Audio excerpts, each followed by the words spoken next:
कहानी की शुरुआत होती है दूसरे विश्व युद्ध के समय में, जहां हेनरी नाम का एक नाजी सिपाही अपनी जान बचाकर भाग रहा था। उसे पकड़ने वाले कोई और नहीं बल्कि उसके अपने साथी थे।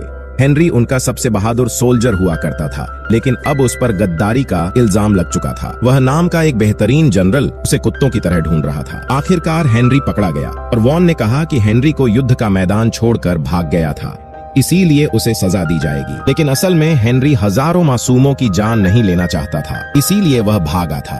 अब वॉन ने अपने असिस्टेंट डॉलर को उसे फांसी देने का हुक्म दिया और ये लोग हेनरी को मरने के लिए छोड़ आए। अपनी आखिरी सांसें लेते हुए हेनरी को अपनी बेटी और पत्नी की झलक दिखाई दी और अचानक एल्सा नाम की एक लड़की ने उसकी जान बचाई।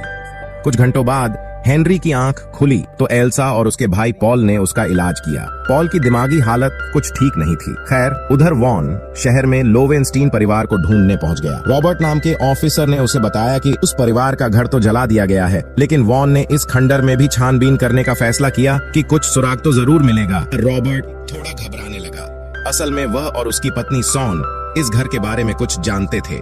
उधर हेनरी ने एल्सा से पूछा कि उसने उसे क्यों बचाया। एल्सा ने कहा कि नाजी फौजियों ने उसके पिता को मार डाला और इसीलिए वह नाजियों से नफरत करती है। आज उसे मौका मिला तो उसने एक आदमी को नाजियों से बचा लिया। फिर अगली सुबह वॉन ने शहर के लोगों को लोवेनस्टीन परिवार का घर तोड़ने का हुक्म दिया। अब यह खुलासा होता है कि वॉन लोवेनस्टीन परिवार की कीमती सोने की ईंटें चुराना चाहता था। इधर हेनरी ने एल्सा का शुक्रिया अदा करते हुए अलविदा कहा। तब एल्सा ने उससे कुछ मदद मांगी और हेनरी ने कहा कि उसे जल्द से जल्द अपनी बेटी को ढूंढना है। असल में उसकी पत्नी और बेटी एक बम धमाके का शिकार हो गई थी, जिसमें उसकी पत्नी की तो मौत हो गई। अब हेनरी निकलने ही वाला था कि अचानक वहां डॉ अपने नाजी सिपाहियों के साथ आ गया। उसके आदमी खाने के लिए एल्सा की मुर्गियां चुराने लगे तो गुस्से में एल्सा राइफल लेकर बाहर आ गई। उसकी बहादुरी देखकर डॉलर खुश हुआ और उसके घर में घुस आया। एल्सा ने कहा कि वह अपने भाई के साथ रहती है, मगर डॉलर को उस पर शक हो गया था। अचानक डॉलर ने एल्सा का नेकलेस छीन लिया और जब एल्सा ने उस पर हमला किया तो डॉलर उस पर जबरदस्ती करने लगा। एल्सा के साथ गलत काम करने ही वाला था कि अचानक हेनरी ने फौजियों पर जानलेवा हमला कर दिया। बदकिस्मती से डॉलर तो दुम दबाकर भाग निकला, लेकिन हेनरी ने बचे हुए सभी सिपाहियों को मार गिराया। इसके बाद एल्सा और पॉल को लेकर तुरंत वहां से निकल पड़ा, क्योंकि वह जानता था कि डॉलर वापस जरूर आएगा।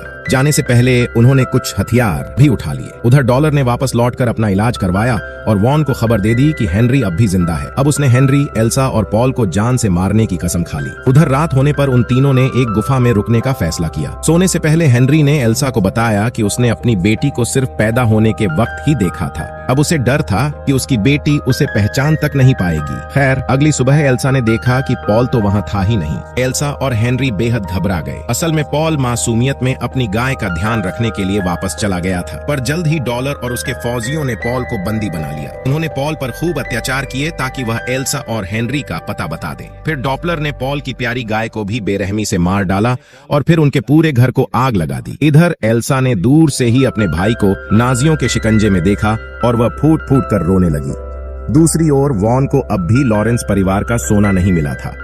उसने रॉबर्ट को बुलाकर पूछा कि सोना कहाँ है। रॉबर्ट ऐसे एक्टिंग करने लगा जैसे वह तो कुछ जानता ही नहीं। अब वॉन ने पूरे शहर में अपनी दहशत फैलाने के लिए पॉल को चौराहे पर फांसी देने का फैसला किया। इधर हेनरिक और एल्सा भी शहर में आ पहुंचे थे और उन्हें काफी भीड़ दिखाई दी। कुछ ही देर में चर्च के फादर ने वॉन से कहा कि वह पॉल को फांसी न दे। इस पर वॉन को गुस्सा आ गया और उसने डॉलर से कहा कि इस फादर के शरीर की मरम्मत कर, थोड़ी ज्यादा बोल रहा हो। अब एल्सा दौड़कर अपने भाई को बचाना चाहती थी, मगर हेनरी ने उसे जैसे तैसे रोक लिया। फिर उन्होंने दौड़कर होमगार्ड नाम की एक औरत से मदद मांगी। उधर नात्सी फौजी पॉल को चर्च के सबसे ऊपर वाले हिस्से में ले आए, जहां उसे मौत के घाट उतारा जाना था। अभी दो फौजी पागल पागल कहकर उसका मजाक उड़ाने लगे। इस पर पॉल को अचानक से गुस्सा आ गया और उसने उन पर हमला बोल दिया। पॉल ने एक फौजी को तो ऊपर से धक्का दे दिया और दूसरे को गोली मार दी। इसी दौरान हेनरी और एल्सा चुपके से चर्च में घुस आए। वहीं पॉल आपे से बाहर होकर सब पर अंधाधुंध गोलियां बरसा रहा था, लेकिन फिर वॉन ने उसके सर में गोली दागकर उसे मार डाला। अपने भाई की खून से सनी लाश देखकर एल्सा का दिल चकनाचूर हो गया, पर यह रोने का समय नहीं था, वरना वॉन उसे ढूंढ लेता। नीचे वॉन ने रॉबर्ट और शहर के लोगों को धमकी देकर कहा कि अगर उसे सोने का पता नहीं देंगे तो वह सबको मार डालेगा। तभी अचानक एल्सा ने वॉन पर गोलियां चला दी। हालांकि उसका निशाना चूक गया, मगर वॉन ने उस पर हमला नहीं किया। न जाने कैसे उसे एल्सा से हो गया था। इधर डॉलर और बाकी फौजी हेनरी के पीछे पड़े थे, लेकिन वह यह नहीं जानते थे कि हेनरी के पास बॉम्ब है। जब वह चारों ओर से घिर गया तो वह सबको एक कोने में ले आया और बम फेंक कर बाहर कूद गया, मगर वहां भी कई फौजियों ने उसका रास्ता रोका। अंत में डॉलर आकर उसका गला दबाने लगा, पर अचानक वहां एक अमेरिकी जहाज ने हमला कर दिया। इसी मौके का फायदा उठाकर हेनरी भागकर अमगार्ड के घर में छिप गया। हेनरी बहुत बुरी तरह जख्मी था, इसीलिए अमगार्ड ने उसका इलाज किया और अपने घर में पनाह दी। असल में उसे देखकर गार्ड को अपने बेटे की याद आ गई थी, जो इटली के युद्ध में मारा गया था। कुछ ही देर में फादर भी वहां आ गया और तब हेनरी ने उससे एल्सा के बारे में पूछा। फादर ने बताया कि एल्सा को गिरफ्तार कर लिया गया है और वह यहाँ लोवेनस्टीन परिवार का सोना लूटने आया है। उधर रॉबर्ट रात को छिपकर अपने दो दोस्तों से मिलने गया। तभी खुलासा होता है कि वह तीनों सोने का पता जानते थे और अब रॉबर्ट ने वॉन को पूरी जानकारी देने का फैसला किया, क्योंकि वह अपने बच्चे को मरते हुए नहीं देखना चाहता था।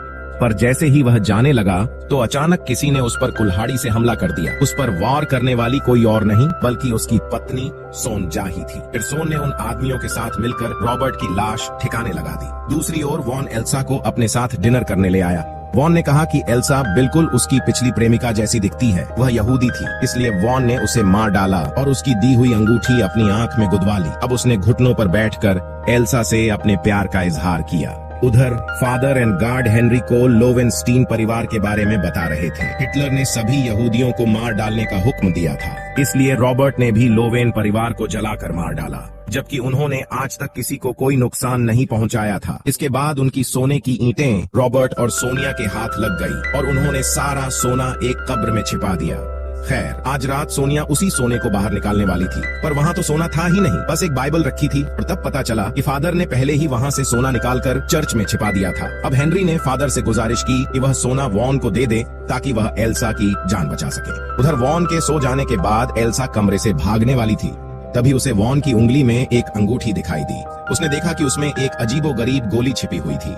जैसे ही एल्सा ने वह गोली निकाली तो अचानक वॉन की आंख खुल गई। उसे शक न हो, इसीलिए एल्सा उसे चूमने के लिए आगे बढ़ी। इस तरह उसने अपने मुंह से वह गोली वॉन के मुंह में डाली और उसके जबड़े पर मुक्का दे मारा। असल में उस गोली में खतरनाक जहर था, जिससे वॉन की मौके पर ही मौत हो गई। दूसरी ओर सोनिया और उसके साथियों ने फादर को ढूंढ निकाला और उस पर कुल्हाड़ी से हमला कर दिया। इधर हेनरी ने डॉलर के घर जाकर कहा कि अगर वह एल्सा को रिहा कर देगा तो हेनरी को उसे सोने का पता बता देगा। जब डॉलर ने यह सुना तो वह वॉन से मिलने उसके कमरे में गया। पर यह क्या, वॉन तो मरा हुआ था और एल्सा गायब थी। अब डॉलर ने दिमाग चलाया और एक मामूली लड़की को नकली एल्सा बनाकर भेज दिया ताकि वह हेनरी पर हमला कर सके। वहीं दूसरी ओर एल्सा छिपकर अमगार्ड के घर आ गई थी। जब उसे पता चला कि हेनरी उसे बचाने के लिए गया है तो उसने हेनरी की मदद करने का फैसला किया।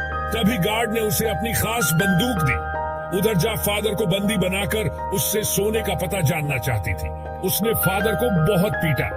इसी तरह डॉलर भी हेनरी से पूछताछ कर रहा था। उसने तो हेनरी को अपना खून भी दिया ताकि वह सोने का पता बताने से पहले मर न जाए। फिर अगली सुबह फादर सोनिया को चर्च ले आया। सौदा सोना मिलने के बाद फादर को मारने वाली थी, पर उसे क्या पता था कि फादर ने सोने के डब्बे में बॉम्ब लगा रखा था। जैसे ही डब्बा खोला अचानक जोरदार विस्फोट हुआ, जिसमें सांझा के आदमी मारे गए। कुछ ही पलों में डॉलर और उसके फौजी भी चर्चा पहुंचे। वहाँ की हालत देखकर वह हैरान हो गया, लेकिन खुशी की बात यह थी कि सोने की ईंटें अब भी सलामत थीं। अब डॉलर ने फादर को गोली मार दी और अपने फौजियों को सोना चुराने का हुक्म दिया। और तभी एल्सा आरपीजी राइफल लेकर चर्च के बाहर आ पहुंची। उसने धमाके से चर्च की काफी दीवारें गिराई और बाहर का रास्ता बंद हो गया। फिर गार्ड खुफिया रास्ते से अंदर आई और उसने काफी फौजियों को मार डाला। फिर उसने डॉलर के पेट में चाकू घोंप दिया, पर अचानक किसी ने गार्ड को गोली मार दी। इससे एल्सा को बहुत गुस्सा आया और उसने अंधाधुंध फायरिंग शुरू कर दी। पर जैसे तैसे डॉलर उठ खड़ा हुआ और एल्सा को बुरी तरह पीटने लगा। खैर ऐन वक्त पर हेनरी ने पीछे से डॉलर पर हमला करके उसका काम तमाम कर दिया। इसके बाद हेनरी और एल्सा चर्च से बाहर आ गए, पर अब भी अंदर एक फौजी जिंदा था। उसने उठकर सारा सोना हड़पने की कोशिश की और अचानक सोनिया ने उसे गोली मार दी। असल में वह भी जिंदा बच गई थी। फिर वह सारा सोना चुराकर शहर से फरार हो गई, पर ज्यादा दूर जा नहीं सकी क्योंकि अचानक अमेरिकी फौजियों ने उस पर टैंक शेल्स से हमला करके उसके चीथड़े उड़ा दिए। आखिरकार हेनरी कैल्सा के साथ हेगन शहर पहुंचा और इतने सालों बाद अपनी बेटी से मिला। उससे मिलकर हेनरी को बेहद खुशी हुई और उसने हमेशा उसके साथ रहने का वादा किया। अब एल्सा, हेनरी और उसकी बेटी ही एक दूसरे का परिवार थे। अगर वीडियो पसंद आई तो लाइक कर देना, चैनल को सब्सक्राइब कर देना। मिलते हैं अगली वीडियो में।